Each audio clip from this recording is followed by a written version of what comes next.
Vamos a meternos de lleno en una de las épocas más fascinantes y a la vez más contradictorias de la historia de México. Hablaremos de cómo el sueño de una república moderna se fue transformando poco a poco en una dictadura. Y veremos cómo aquel famoso lema de orden y progreso sirvió para construir una nación avanzada para unos pocos, pero a costa del sufrimiento de la inmensa mayoría. Esta frase, un país de inmensa riqueza e inmensa pobreza, es que lo clava. Resume a la perfección la gran paradoja de la época que vamos a analizar.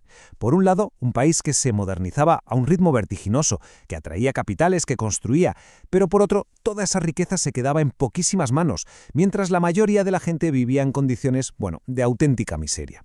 Esa es la clave de todo. Entonces, la gran pregunta es, ¿cómo se llega a esto? ¿Cómo un país que en 1867 celebraba el triunfo de su república, apenas una década más tarde se encuentra bajo el control férreo de un dictador? Pues ese es justo el viaje que vamos a hacer hoy.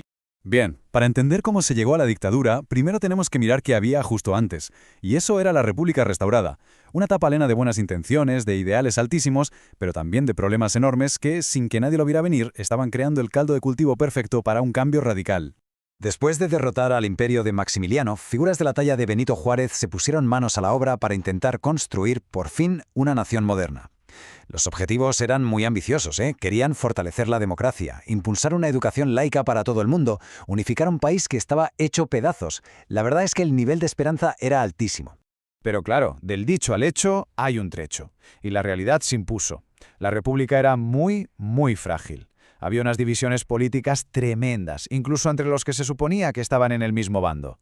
La economía, pues estaba por los suelos, faltaba de todo, y para colmo, la amenaza de un nuevo levantamiento armado estaba siempre ahí. Y en medio de este lío, pues las ambiciones de algunos militares, como un tal Porfirio Díaz, empezaban a hacerse notar. Y claro, cuando hay caos, siempre aparece alguien que ofrece una solución mágica, ¿no? Y en este caso, esa figura fue Porfirio Díaz. Llegó con un lema potentísimo, muy seductor para una élite que ya estaba harta de tanto desorden: orden y progreso. A ver, que no nos engañemos. Díaz no llegó al poder ganando unas elecciones. No, lo hizo a través de un levantamiento armado, con el famoso Plan de Tuxtepec. Se vendió a sí mismo como el hombre fuerte que México necesitaba para acabar con el descontrol y, por fin, poner al país en la senda de la modernidad. Y oye, en 1877 lo consiguió. El gran símbolo de este nuevo proyecto modernizador fue, sin duda, el ferrocarril. De repente, las vías del tren empezaron a extenderse por todo México como si fueran venas de acero.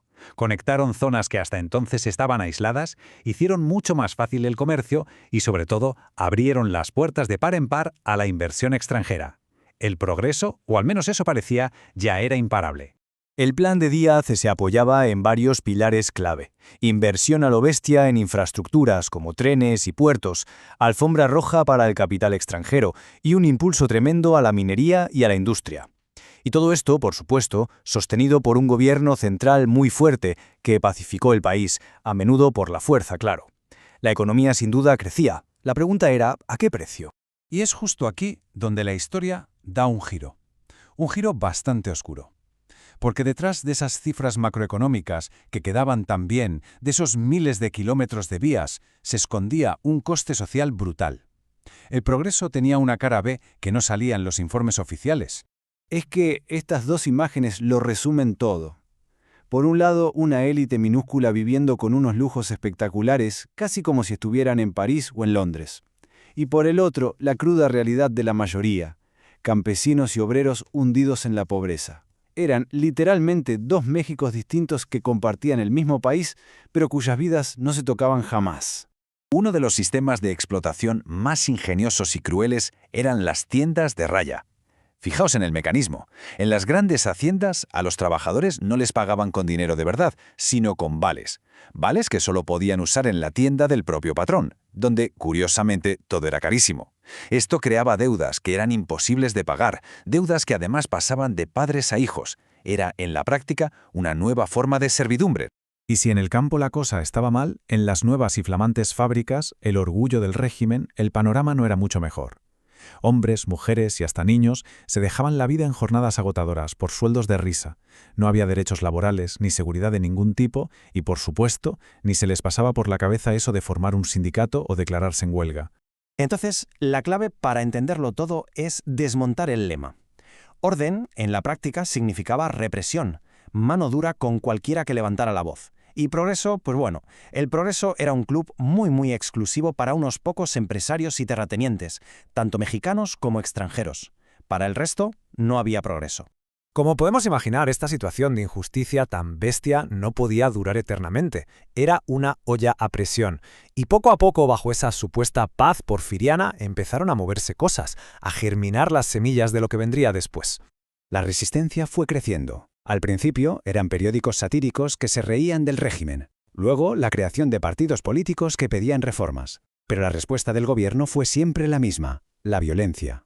Las huelgas de los mineros de Cananea y de los obreros de Río Blanco fueron aplastadas a sangre y fuego, y se convirtieron en el símbolo de la tiranía del porfiriato para toda una generación. Aquí hay que destacar el papelón de la prensa. A pesar de que se jugaban el tipo, publicaciones como El hijo del aguizote usaban la caricatura, el humor y la sátira para denunciar la corrupción y los abusos. Fueron una voz clave para despertar conciencias y para organizar una posición, digamos, más intelectual al régimen. La oposición, en el fondo, tenía dos grandes frentes. Por un lado, estaban los campesinos, que tenían un objetivo muy claro y muy básico: que les devolvieran las tierras que les habían quitado. Por otro lado, los obreros de las fábricas y las minas, que luchaban por cosas que hoy nos parecen obvias: mejores salarios, jornadas más cortas y el derecho a organizarse. Eran dos luchas diferentes, pero tenían un enemigo en común. Bien, y llegamos al final. ¿Con qué nos quedamos de toda esta época tan compleja? Pues fundamentalmente con un legado de profundas contradicciones, una herencia que va a marcar a México durante todo el siglo XX. Si comparamos un periodo con el otro, el cambio es radical. Pasamos de un intento de democracia, con todos sus fallos, a una dictadura autoritaria, de los primeros pasitos de desarrollo interno a una dependencia total de la inversión extranjera, y el gran debate nacional dejó de ser la relación con la Iglesia para centrarse en la explotación de los trabajadores y el robo de tierras. Así que el resumen final podría ser este.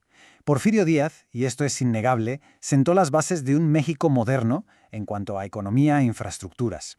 El problema es que construyó todo ese edificio sobre unos cimientos de desigualdad y represión. Y esos cimientos eran tan frágiles que el estallido de la Revolución Mexicana no es que fuera probable, es que era simplemente inevitable.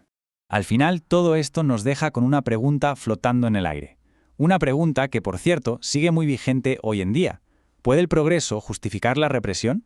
La historia del porfiriato es un recordatorio fascinante y a la vez terrible de todo lo que implica esa pregunta. Hay que dar la reflexión.